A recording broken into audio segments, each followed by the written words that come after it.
चलो टॉपिक लिख लो, एक्सियल इलेक्ट्रिक फील्ड,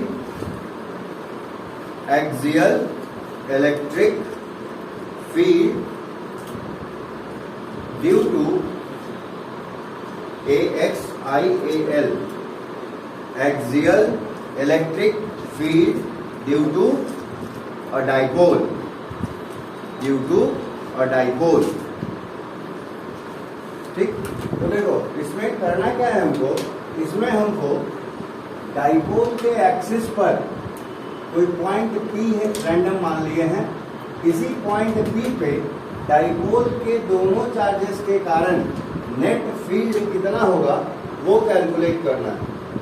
ठीक, तो वो पॉइंट चूंकि डाइपोल के एक्सियल लाइन पे है इसलिए उस पॉइंट को एक्सियल पॉइंट बोल दिए, और वहां जो दोनों चार्जेस के कारण नेट फील्ड मिलेगी उसको हम एक्सियल फील्ड बोल देते हैं।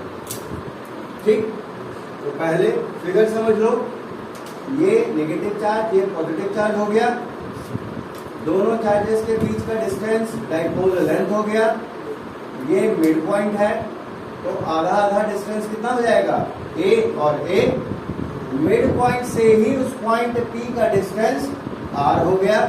ठीक है, तो देखो यहां से यहां R है, यहां से यहां A है, तो यहां तक का डिस्टेंस कितना हो जाएगा, R प्लस A। दूसरी बात, यहां से यहां पूरा R है, तो यहाँ इसमें A को अगर माइनस कर दें तो यहां से इतना डिस्टेंस मिल जाएगा, R माइनस A। तो हमको इस तरह से उस पॉइंट P का डिस्टेंस पता चल गया, नेगेटिव चार्ज ऑफ डाइपोल से और पॉजिटिव चार्ज ऑफ डाइपोल से। ठीक, तो डिस्टेंस क्लियर है। दूसरा बात, अब हम देखेंगे कि P पॉइंट पे पॉजिटिव और नेगेटिव चार्जेस के कारण फील्ड का डायरेक्शन क्या होगा। तो पॉजिटिव के कारण जो इलेक्ट्रिक फील्ड होती है वो किधर होती है, अवे फ्रॉम चार्ज, है ना, और नेगेटिव के कारण किधर होती है, टुवर्ड्स चार्ज। तो नेगेटिव चार्ज को रेड कलर से इंडिकेट कर रखा है, इसलिए यहाँ भी रेड कलर से उसकी इलेक्ट्रिक फील्ड इंडिकेट कर दी, टुवर्ड्स चार्ज। ग्रीन कलर से पॉजिटिव है इसलिए उसकी इलेक्ट्रिक फील्ड भी ग्रीन से मेंशन कर दी। ठीक है, अवे फ्रॉम चार्ज। ठीक, तो डायरेक्शन पता चल गया, दोनों के बीच में कितना एंगल है, 180 डिग्री का। तो पैरेललोग्राम लॉ के अकॉर्डिंग दोनों जो नेट मैग्नीट्यूड मिलेगा वहां पे वो कैसे मिलेगा, A माइनस बी या B माइनस ए से मिलेगा, है ना। दोनों वेक्टर्स के मैग्नीट्यूड को आपस में सब्सट्रैक्ट करेंगे, cos 180 डिग्री माइनस 1 होता था, है ना। तो फॉर्मूला मॉडिफाई होकर वो सिर्फ A माइनस बी मिलता था रिजल्टेंट का मैग्नीट्यूड, है ना। तो अब यहाँ देखना है कि किससे किसको घटा सकते हैं। तो देखो चूंकि इलेक्ट्रिक फील्ड के फॉर्मूला में क्या है, AQ by are square, 1 by are square, distance का स्क्वायर का इनवर्स रेसिप्रोकल है वो, है ना। तो देखो डिस्टेंस जो है उस पॉइंट P का किस चार्ज से नजदीक है, Q से, मतलब Q का फील्ड वहां पे ज्यादा इफेक्टिव होगा, पॉजिटिव Q का, लेकिन नेगेटिव चार्ज से उसकी दूरी ज्यादा है, तो नेगेटिव चार्ज के कारण जो वहां फील्ड होगा उसका वैल्यू कम होगा। तो ज्यादा वैल्यू P पॉइंट पे किसका, पॉजिटिव का, इसलिए पॉजिटिव का जो भी फील्ड होगा उसमें माइनस करेंगे नेगेटिव के फील्ड को। यही बात तुमको डेरिवेशन में वेक्टर फॉर्म में अपने आप बाय डिफॉल्ट निकल के आएगी। ठीक, क्लियर है बात। दूसरा एक और कंसेप्ट था कि यूनिट वेक्टर का इस्तेमाल हम करते हैं डायरेक्शन असाइन करने के। तो यहाँ हम इस्तेमाल करेंगे यूनिट वेक्टर के तौर पे डाइपोल मोमेंट वेक्टर को। डाइपोल मोमेंट वेक्टर का यूनिट वेक्टर जो P कैप है उसकी डायरेक्शन क्या हो, नेगेटिव से positive charge. Dipole moment vector वही होता है, माइनस से प्लस की तरफ, है ना। तो देखो ग्रीन वाला मतलब पॉजिटिव का फील्ड किधर है, अलोंग P कैप है, ग्रीन वाला एरो भी उसी तरफ, P कैप का भी एरो उसी तरफ, तो सेम डायरेक्शन। तो वहां किससे मल्टीप्लाई करना होगा, सिर्फ P कैप से। लेकिन नेगेटिव चार्ज के लिए देखो अपोजिट है दोनों, नेगेटिव का फील्ड इस तरफ है, पॉजिटिव और P कैप उस तरफ है, अपोजिट डायरेक्शन में है। तो यहाँ किससे मल्टीप्लाई करेंगे, माइनस ऑफ P कैप से मल्टीप्लाई करेंगे, यही ना। पॉजिटिव और नेगेटिव चार्ज के कारण वहां पे मैग्नीट्यूड ऑफ फील्ड्स क्या होंगी, Q into charge by distance का स्क्वायर, है ना। तो देखो यहाँ जो इलेक्ट्रिक फील्ड होगा वो कितना होगा, K Q बाई डिस्टेंस का स्क्वायर। डिस्टेंस कितना है, पॉजिटिव से r माइनस ए, पॉजिटिव से डिस्टेंस कम था ना, है ना, और इसकी डायरेक्शन क्या है, p कैप के लॉन्ग है, इसलिए p कैप से मल्टीप्लाई कर दिए, तो ये वेक्टर फॉर्म में कन्वर्ट हो गया एक्सप्रेशन। लेकिन नेगेटिव का देखो, नेगेटिव का फॉर्मूला क्या हो जाएगा, ए यू बाई डिस्टेंस का स्क्वायर, नेगेटिव से डिस्टेंस कितना था आर प्लस ए, डायरेक्शन इसकी क्या है, डाइपोल मोमेंट के अपोजिट है, इसलिए माइनस पी कैप से मल्टीप्लाई करेंगे। ठीक, इसमें कोई दिक्कत, ये इलेक्ट्रिक फील्ड हो गया ड्यू टू नेगेटिव चार्ज, ये इलेक्ट्रिक फील्ड हो गया ड्यू टू पॉजिटिव चार्ज, तो सिंबॉलिकली इस तरह से लिख दिया। यहाँ तक कोई दिक्कत, तो फिजिक्स का काम यहाँ पे खत्म, डेरिवेशन का मेन कंसेप्ट यही था। अब सिर्फ मैथ्स कैसे वो देख लो। तो चूंकि इलेक्ट्रिक फील्ड वेक्टर क्वांटिटी होती है, तो नेट इलेक्ट्रिक फील्ड क्या होगा, जिसको हम एक्सियल फील्ड बोल रहे हैं, वो क्या होगा, दोनों फील्ड्स का वेक्टर सम होगा। इसमें कोई दिक्कत,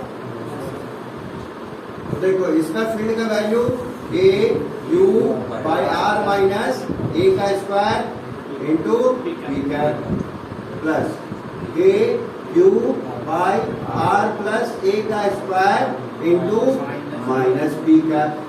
क्या कॉमन आ सकता है, देखो तो न्यूमरेटर में ए क्यू बाहर ले सकते हैं, साथ ही साथ इस पी कैप को भी बाहर ले सकते हैं, तो उसको थोड़ा उधर लिख देंगे, थोड़ा सुंदर से दिखेगा।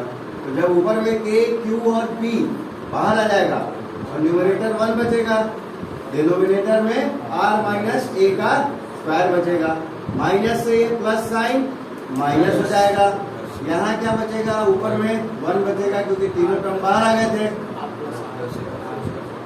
है ना, और पी कैप को इधर लिख देंगे कॉमन निकाल के। इसमें कोई दिक्कत, जब मैथ्स के हिसाब से इसको सॉल्व करोगे तो ये टर्म कन्वर्ट हो जाएगा 4ra by are square minus A square का स्क्वायर रूट, और इंटू में पी कैप तो है ही। ठीक, कैसे आया ये टर्म वो भी देख लो। 1 बाई क्या था, आर माइनस ए का square minus are plus A का स्क्वायर, एलसीएम ले लो, तो आर माइनस ए का स्क्वायर आर प्लस ए का स्क्वायर, तो ये यहां मल्टीप्लाई होगा, ये यहां आएगा, है ना, होता है,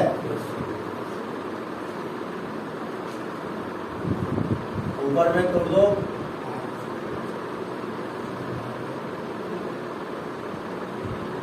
r square plus A square minus R A. नीचे में देखो, इसको थोड़ा समझने के लिए हम पूरा तोड़ के लिखते हैं, स्क्वायर में था इसलिए 2 बार मल्टीप्लाई करके लिख सकते हैं, है ना। ऊपर देखो ब्रैकेट ओपन करना है,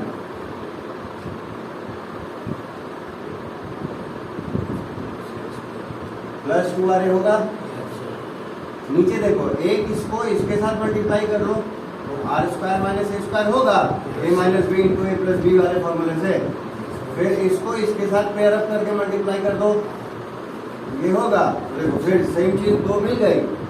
अब देखो क्या कटेगा, आर स्क्वायर गया, ए स्क्वायर गया, क्या बचा 2 plus 2 4 times of r a, और ये दोनों सेम चीज थी, तो आर स्क्वायर माइनस ए स्क्वायर का होल स्क्वायर, वो मिल गया। इसमें कोई दिक्कत, यहाँ तक में कोई दिक्कत, फिगर में कोई दिक्कत, डिस्टेंस समझने में, पी कैप और माइनस पी कैप से क्यों मल्टीप्लाई हुआ, इसमें कोई दिक्कत। अब देखो 4ra को हम 2r इंटू 2a लिख सकते हैं तोड़ के,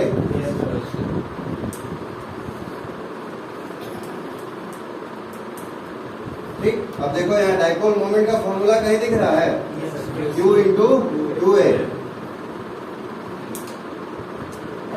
ये रहेगा 2r रहेगा इन दोनों की जगह P आ गया, पहले से P कैप है ही, divided by are square minus A square पे पावर 2। यहां तक में किसी को कोई समस्या? अब देखो यहाँ एक चीज, P कैप क्या होता है? P वेक्टर बाई P का मैग्नीट्यूड। तो P वेक्टर क्या हो जाएगा? P into P cap. तो देखो P इंटू P कैप है, इसको किससे रिप्लेस कर दे? P वेक्टर से रिप्लेस कर दे।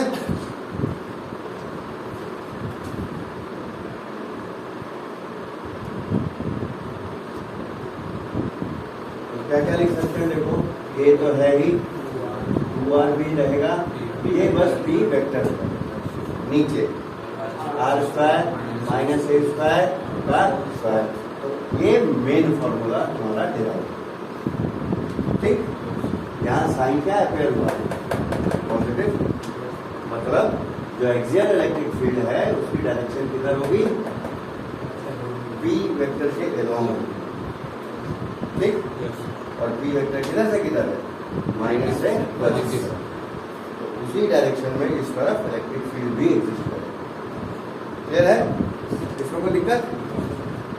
तो चाहे तो यहाँ फिगर बना के मेंशन कर, यहाँ फिगर एक बना देते हैं बढ़िया। ये क्या चीज है? E axial.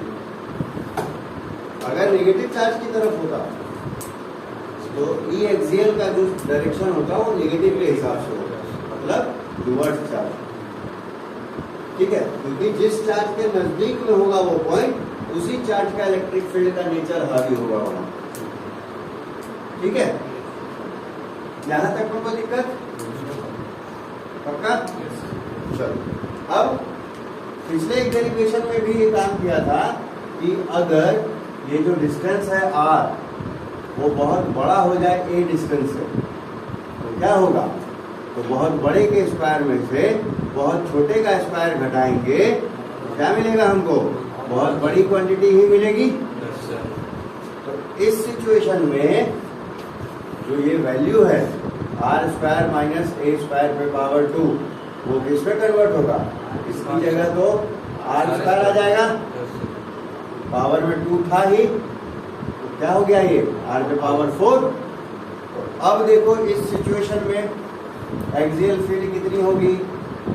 A 2r 3 vector by r4, है ना? r से ये कटेगा, 3 बचेगा, क्या मिला हमको? A 2p वेक्टर, है ना, बाई r3। ये एक्सियल फील्ड हो गई इस सिचुएशन में, ठीक है। यह है पक्का।